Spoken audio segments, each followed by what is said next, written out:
Hey guys, Jeffrey from Headstrong Training Systems here. So today we're going to be taking a look at the deadlift, and in particular we're going to be looking at why the barbell rolls away from you during the movement or during the moment where specifically you're about to break off the ground, because that's the most common time which we see it occurring.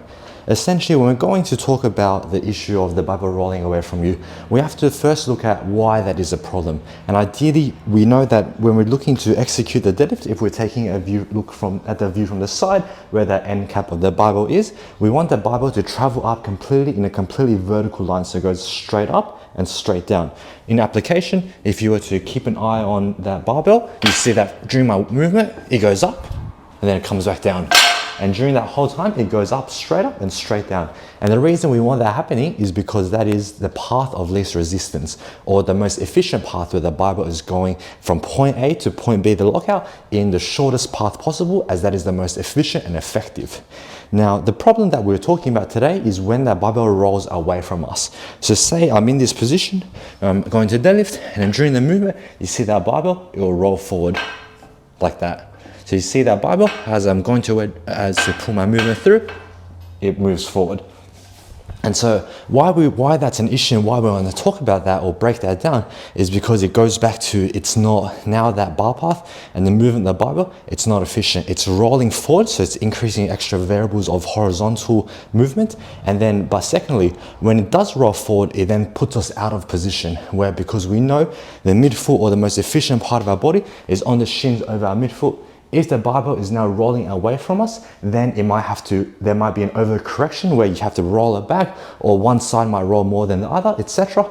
Essentially, it's creating more variables. It's creating more opportunity for the movement to become interrupted and the movement to become less efficient or erratic, that we can't control it as well. So that's why we want to investigate if the barbell is rolling away from us. So when we're looking at why the barbell might be rolling away from us, there's primarily two reasons why this might be occurring. First of all, let's take a positional stance or a positional view, where essentially what's happening is because when we're setting up in a position that's not efficient and we are too close to that barbell. We know that from an ideal setup and an optimal positional point of view, we want to set up with the barbell over our midfoot, as then we can manipulate and move our body around the barbell to get into a perfect position where in this bottom position, I'm not too close or too far away from the shins.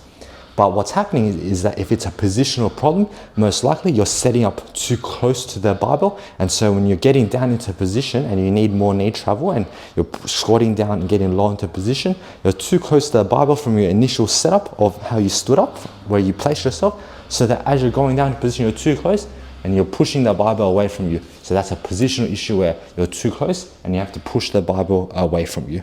And so the problem with that is now we've introduced another variable and we've changed the position which we get down into during that movement. And if we were to take a closer view of what's happening, essentially I've set up too close to the barbell, I'm getting into a position, and here my shins are already touching the barbell, but I have to get down lower. So when I'm getting down low to get my arms to the bar, so I'm squatting down low, my shins are pushing the bar away. So you can see it right there. That's what's causing that forward movement. So if you were examining your deadlift and you can see that it was a positional issue where you're too close, you're feeling that the shins pushing the bar away is the problem or the cause behind that.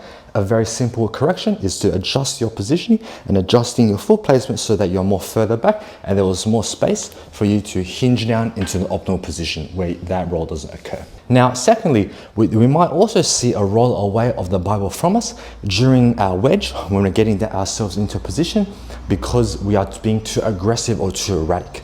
Essentially, people come into the deadlift and they're so focused on the lift itself and not the setup around the lift, where they're coming in, they're very hyped, their arousal is very high and they're attacking the barbell very aggressively and they're not conscious of how their body is moving and what you're actually doing. So if I'm very aggressive in this movement, I'm just thinking about rushing and being quick, I'm jamming everything through. See how, because of how aggressive my wedge was, my shins, I've gone too far forward, I've kicked in my shins wedge too far, and I've actually pushed the barbell away. And if I was to go from here, the barbell is no longer over my midfoot.